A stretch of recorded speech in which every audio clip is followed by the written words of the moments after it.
Hello everyone and welcome to our continuing series of Witchwood card reviews. Next up is Rogue.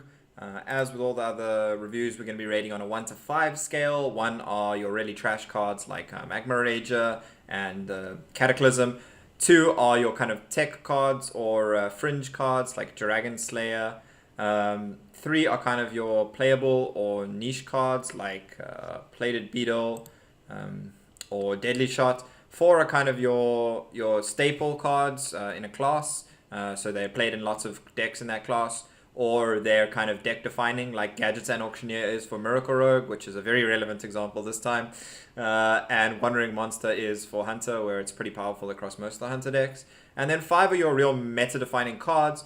These are like Court of Arms, Void Lord. These are the kind of cards that define not only how those decks and those classes are built, but also how the other decks across all the other classes are built.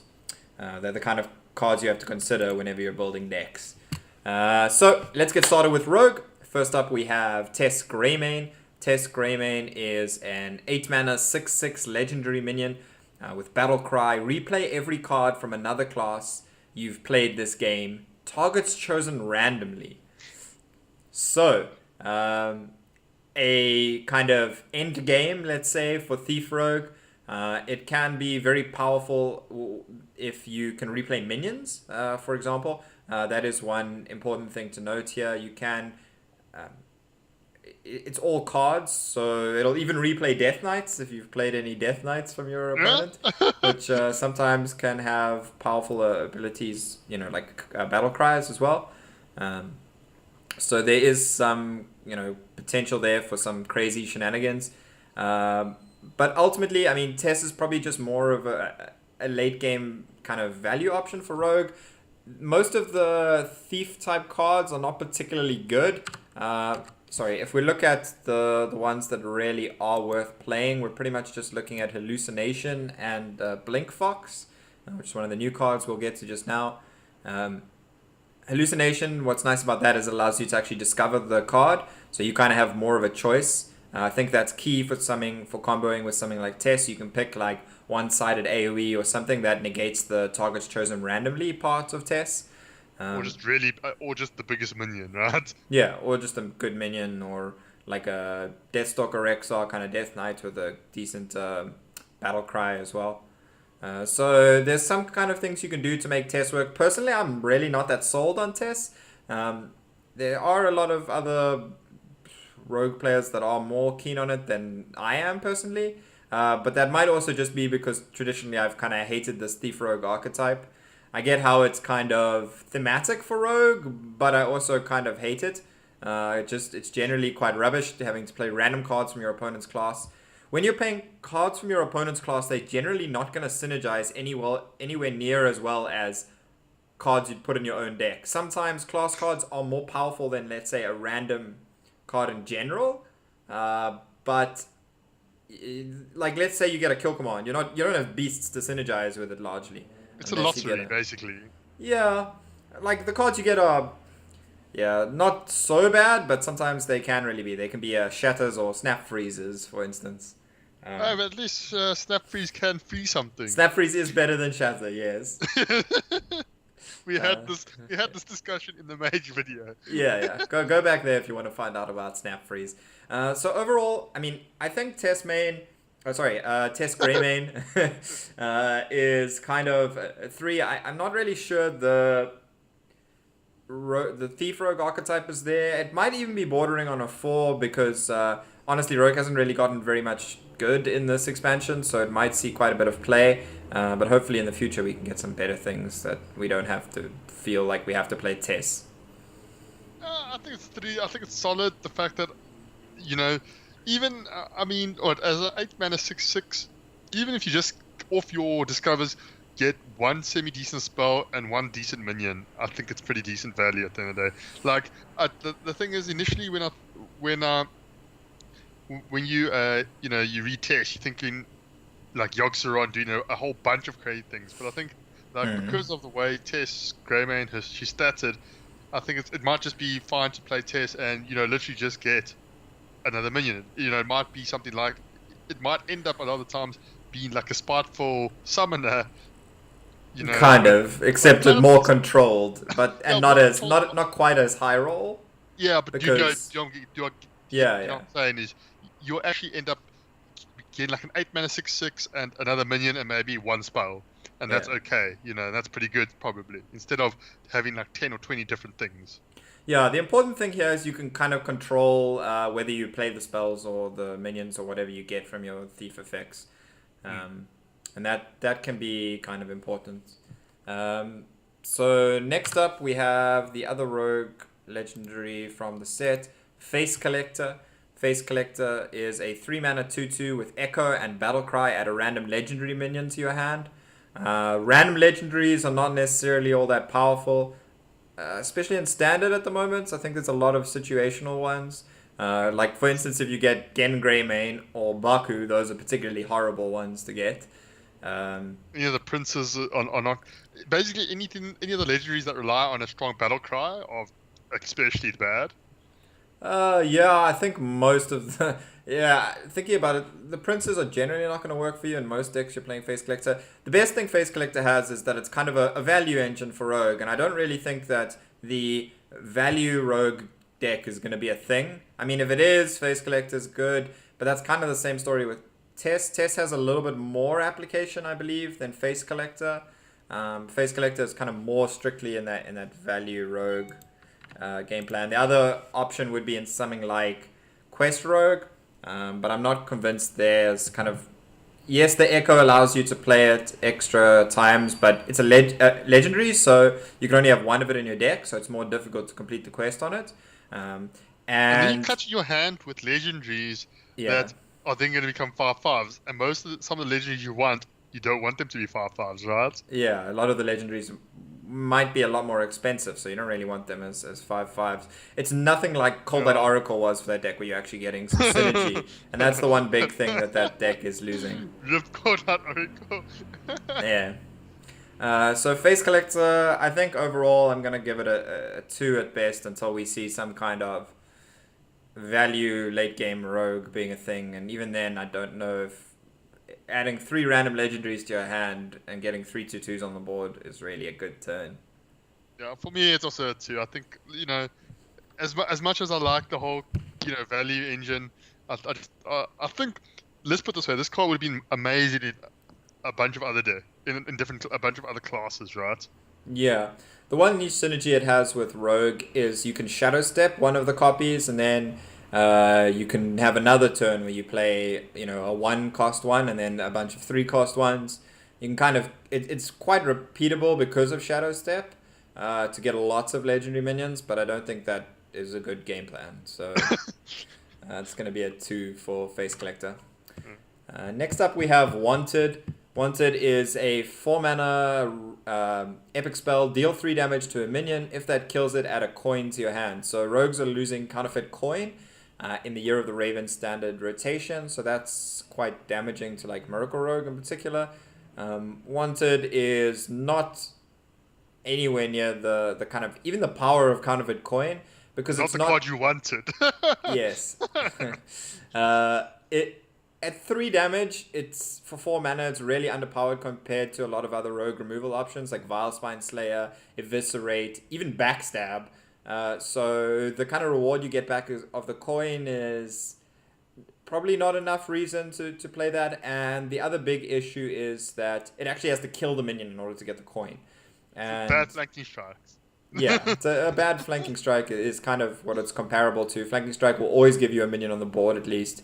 I think if this always gave you a coin, that still wouldn't even make it that good because 4 mana for 3 damage is not that good. You can prep it, yes, but prep is a pretty important resource in Rogue, and I don't think you really want to use it on Wanted. Yeah, a coin versus 3/3 is kind of what my first thought was. I was like, mm-mm. Yeah. I mean, I know how much Rogue loves coins, but still, that's probably a no, right? Yeah, it's definitely a card that could surprise, I think, but I'm really not sold on it. So I'm gonna give it a 1, and It's a one. I will be very happy to be very wrong on it though, and for it to actually be good. Yeah. Next up, we have Spectral Cutlass. Spectral Cutlass is a 4 mana 2/2 epic weapon with lifesteal. It also has, whenever you play a card from another class, gain +1 durability. So another card that's meant to synergize with the Thief Rogue game plan. Having a weapon with lifesteal on naturally is pretty powerful. We've seen how good Kingsbane is, but most of the time, if I want a lifesteal weapon, I'd rather play Kingsbane because A, you can get it to buff up better. B, it's a lot less susceptible to weapon removal because it still gets shuffled back into your deck and you can get it out again. It doesn't have a lifesteal though. No, and if you want to get lifesteal, you can play Leeching Poison to get it. Yeah. So I think it's easier to build a better weapon with Kingsbane than it is with Spectral Cutlass. That's the big issue. Okay. That's the big kind of thing here. Yeah. And I think you want to obviously be buffing Spectral Cutlass in some way with attack, not only by just playing other cards to increase its durability. Increasing the durability on weapons is quite powerful, but I don't think that you want to play enough cards from another class in order to really make Spectral Cutlass work that well. So I think Spectral Cutlass is pretty terrible. I'm going to give it a 1. For me, it's a 1. Like it just reminds me of Obsidian Shard. Which is better because at least you can get a cheap weapon at some point. But anyway. Yeah. Next up, we have Cutthroat Buccaneer, another card that synergizes with weapons. Cutthroat Buccaneer is a 3-mana 2/4 pirate with combo, give your weapon +1 attack. So it's like a Naga Corsair, but a lot weaker in its own stat line. Naga Corsair was a 4-mana 5/4, and it was neutral. It needs combo. Yeah, and this needs combo. So this card's just garbage. Like, I think this is a 1. Like. Yeah, I don't think it's really worth. I just 3-mana 2/4 is kind of bad. If it just had a battle cry that did it, it would still, I don't think, be good. I think it would be okay then. Like, maybe, but I just 3-mana 2/4 is not that bad. It's kind of, I suppose it's bad. I mean, we had Goblin Auto Barber at one point. And that was a 2-mana 3/2 that had combo, give your weapon +1 attack. No, that wasn't even combo, wasn't it? It was combo. I'm pretty sure. Was it? Maybe it wasn't. But point is, that was on a correctly statted minion. 3-mana 2/4 is not like accurate, not well statted for its mana cost, right? Yeah. So I think that's a big problem. So yeah, I agree. Cutthroat Buccaneer is a 1. Next up we have Wraith. Wraith is a 4-mana 3/5 rare minion. Whenever you play an Echo card, gain +1/+1. So Rogue got a couple Echo cards. This is kind of one of the payoffs for it. I just don't see why Rogue would want to play this on 4 over Falderai Strider most of the time. Or even Elven Minstrel if you can combine it with a Backstab or something like that. I just don't see the Echo Rogue being a thing. So I'm really not sold on Wraith. I think it is a key card if that deck exists. But I don't really think that deck will be good. So I'm kind of going to give it a 3, which I think is a much higher rating than it deserves, because I don't think the Echo Rogue deck is going to be any good. But if it is, Wraith will be an important part of that deck. Yeah, because, I mean, with these sort of cards, if it just gets 1 buff, right, it's pretty decent in terms of pure stats. Because, I mean, it would be a 4-mana 4/6. And then any Echo after that is just bonus stats, really. So, I mean, the only time this card it's not that strong is because it's a 4-mana 3/5, right? Yeah. So as long as it gets 1 buff or more, it stats-wise, it's decent. Yeah. Yeah. Which I mean, yeah. So I mean, I can kind of give it a 3 for those kind of reasons. Do you agree on the 3? Yeah, 3. Yeah. Next up, we have Pickpocket. This is one of the Echo cards to synergize, and it also kind of goes in the Thief Rogue kind of bucket. Pickpocket is a 2-mana spell with Echo. Add a random card to your hand from your opponent's class. So, compared to something like Burgle, which was 3 mana to add 2 cards, here you're paying 4 mana to add 2, 6 mana to add 3. But anyway, overall, it's kind of just a case of paying more than the effect is really worth, I think. If we look at hallucination, I'd rather play that most of the time because you can actually discover the card, so you get more control. The one thing Pickpocket has going for it is you can play Pickpocket, get the spell or minion, the card, whatever it is, maybe choose to use it instead of pickpocketing again. You can it's flexible in that sense. You can keep pickpocketing until you find something you want to play, or you can just go purely for value with it. So once again, it's a decent card in some kind of like value rogue, but I don't really think that kind of value rogue exists. And even in that deck, it's not necessarily that powerful. The problem also comes down to if you are spending your whole turn pickpocketing, you're not impacting the board, you're not developing, you're not doing anything really, right? I mean, you need to have like a mist wraith on the board that you're buffing already. yeah. I mean, that's the dream. Yeah. But I think that dream is very fringe, and for that reason, I'm going to give Pickpocket a 2. Yeah. Pickpocket's a 2 as well. Next up, we have Blink Fox. Blink Fox is a 3 mana 3/3 beast with Battle Cry, add a random card to your hand. It's a common. So this is obviously something that's meant to work with, once again, with the Thief Rogue archetype. But this one is at least a decently statted minion. Playing 3/3s for 3 in Rogue is not that bad. So, I think Blink Fox is actually a card that can kind of go into a lot of Rogue decks, but isn't necessarily going to push the kind of Thief Rogue archetype either. Yeah, it's basically just a big swashbuckler, like that's a beast instead of a pirate, right? So I mean, it's one of those cards that's very unexciting. It's quite boring from a design and card point of view, but I mean it's solid. I think like you say, it's a 3 mana 3/3 that gives you a card. Yeah. I mean it's simple. It's dull, but it does its job. So I think for me it's a 3. Yep.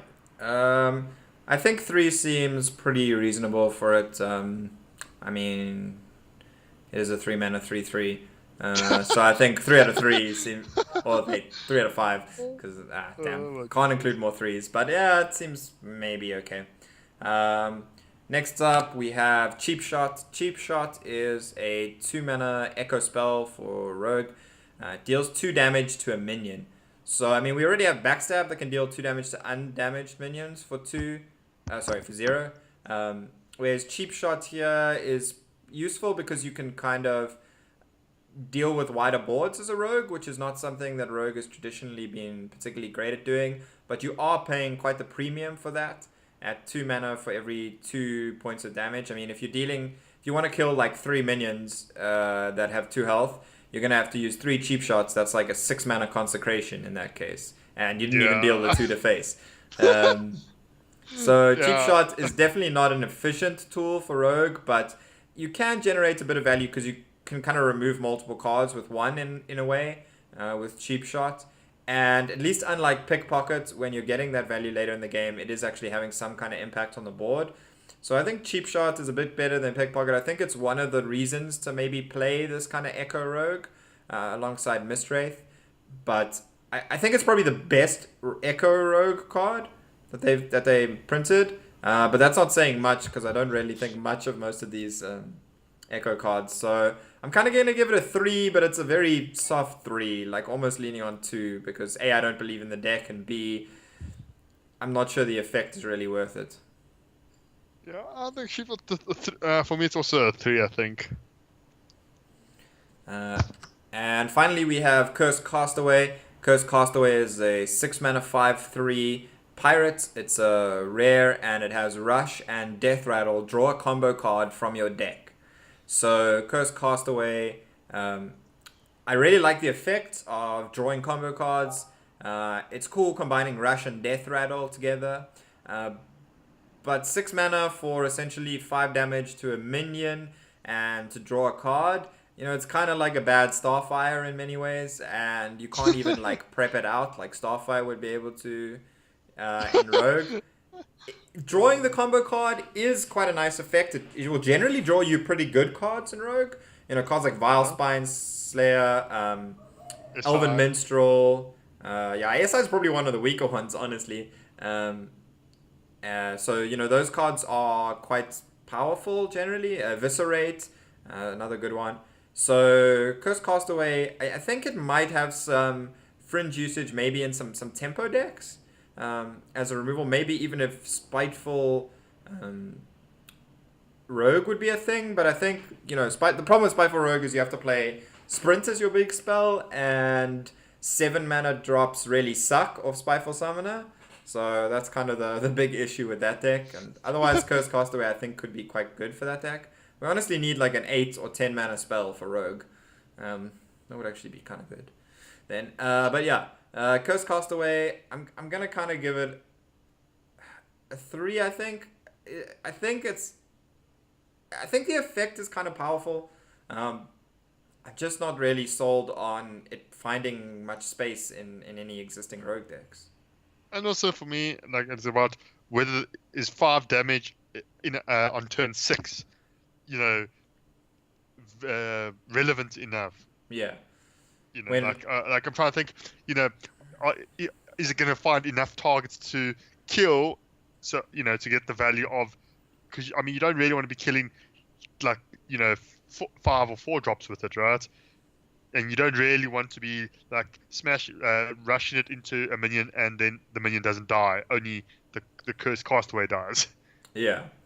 And I mean on turn 6 very often you might want to drop a 1-drop in Vile Spine. That's like a common turn 6 option for Rogue. So yeah, I mean Cursed Castaway definitely seems like not necessarily that great for Rogue, but honestly, most of these Rogue cards are not particularly great. Some of the best Rogue cards might actually be in the neutrals, weirdly enough. Hench Clan Thug and Marshdrake, probably some of the best cards for some of the Rogue decks, I think. But Tess could kind of find a way into some decks. And we're going to have a look at some possible Rogue decks now.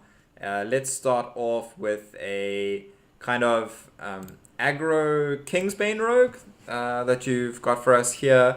So obviously the big thing with Kingsbane is you kind of can't go the mill direction anymore because of Cold Light Oracle rotating out to Hall of Fame. So we've had to go with a different direction for Kingsbane. So, I think, this is a much more aggressive kind of build with, looking to use Kingsbane for cheap and efficient damage and obviously repeatable damage with cards like Cavern Shiny Finder. Yeah, it's also a little bit more reminiscent of your older aggressive shells, with cards like Southsea Deckhand. I've gone with a little bit more of the heavy pirate shell. So you can see this Captain Grimstein is just a weapon buff. Yeah. But like Dread Corsair, and as the cards you're mentioning, Marshdrake and the Hench Clan Thug. Yeah. They seem to be quite well suited for Rogue. Yeah. Especially an aggressive Rogue where what will essentially be a 3-mana 4/4 or a 3-mana 5/1. So 5/4. Yeah, sorry. So Henchkind Thug, for those that don't know, is a 3-mana 3/3 that gets +1/+1 whenever your hero attacks, so it synergizes very well with weapons. And Marshdrake is a 3-mana 5/4 that gives your opponent a 2/1 poisonous Drake Slayer. And so you can obviously kill off that Drake Slayer with either your hero power or your Kingsbane weapon in this case. And obviously with the Hench Clan Thug, that just synergizes well with a deck that plans to almost always have a weapon up. Yep. Yeah, so I mean, I think aggro could be a good direction for Rogue to go. There's also obviously some traditionally powerful aggro cards like Cold Blood can essentially be 1 mana for 4 damage, and Sap is a good way to get those pesky Void Lords out of the way so you can hit them in the face. Yeah, I mean, I could even, honestly, with the shell, I could see it end up basically dropping all the way up, like the Kingsbane and most of the Kingsbane support, just for more early game and more aggression at the end of the day. Yeah, that's definitely possible. And I mean, there's definitely some other kind of decks that can make good use of, particularly Hench Clan Thug and Marshdrake. And I think we're going to have a look at one of those now, which is a Keleseth kind of tempo rogue again. It's a more aggressively tuned tempo rogue as well. I think that the aggressive direction might be a good way for these kind of rogues to go. Keleseth on 2 is obviously good leading into Hench Clan Thug. They'll just start off as a 4/4. But a lot of the times with the Keleseth rogues, you tend to just hero power on 2, and that works pretty well still with Hench Clan Thug and Marshdrake. So that's a kind of good natural curve to find. Shadow Step also works quite well, obviously, with Deckhand and Leroy and all these cards we've seen before in order to kind of clear off in order to push real like damage. And then we even kind of managed to slot in one Cursed Castaway into this deck. I'm not really convinced that that's going to be a particularly good option, to be honest. But it can draw you some good combo cards in this deck, like the Elven Minstrel, the Vilespine Slayer, and Coldblood as well, in order to kind of give you a way to keep pushing and not run out of resources, which can be a problem for these kind of killer set decks. Lich King as well, kind of something we saw in some of the new killer set rogue decks. So moving on to the final deck, we have this is a Miracle Rogue deck, one proposed here by Gyong. So this is the only deck we're kind of featuring that doesn't have any of our any of the this is the only deck we're featuring that wasn't our creation, either Pandemonium or mine. It's basically just the idea of putting Hallucination and Blink Fox alongside Tess in a Miracle Rogue shell. He's also got and slotted Wanted in here, which I'm not the biggest fan of. But Gyong is kind of well known as pretty much a Miracle Rogue expert. So it's definitely a decent list to try going in. But I wouldn't be crafting Wanted if I was even the most diehard Miracle Rogue fan. So yeah, I mean, it's still going to be a powerful shell, and I think Miracle Rogue will still be in a decent place. I personally think the more aggressively leaning Miracle Rogue will be a bit better with Leroy and Coldbloods over Tess kind of value-based game plan, because against decks like Q-Block and even some of the priest decks, you kind of want to be able to push damage faster more than just kind of have value options, because value options are not always going to be all that powerful for you. So I think that's kind of an important thing to keep in mind. But this is definitely maybe one way to use Tess for a bit of value at least. And Miracle Rogue is kind of losing Arcane Giants. It's a card that hasn't seen that much play in Miracle Rogue for a while. But that was kind of one of the more value-oriented builds. And Tess might kind of provide a new, different kind of value game plan for Miracle Rogue. So yeah, I mean, I think that's all we really have for Rogue. I think Rogue will still be in a decent place after Witchwood. Their classic cards and basic cards are pretty powerful, so I think that always leaves them in a pretty decent spot. And Felderai Strider is still around alongside Elven Minstrel, which are both pretty powerful tools, as well as of course Vilespine Slayer. So I think that Rogue might still have a decent spot in the meta. I imagine it will still be amongst the top couple decks. Because a lot of the more aggro decks are losing some of their tools, which they previously used to beat up on Rogue. So if we go into a little bit more of a slower meta, I think that will benefit Rogue as kind of a control killer of sorts. So yeah, if you have any rogue lists that you want to share, then you can share them in the comments. Please like and subscribe. We'll be back obviously with more of the videos. Check out all the rest of them. And if you want to find us on Twitter, it's @PandemoniaZA and @dib_gaming. So until the next video, cheerio. Cheers.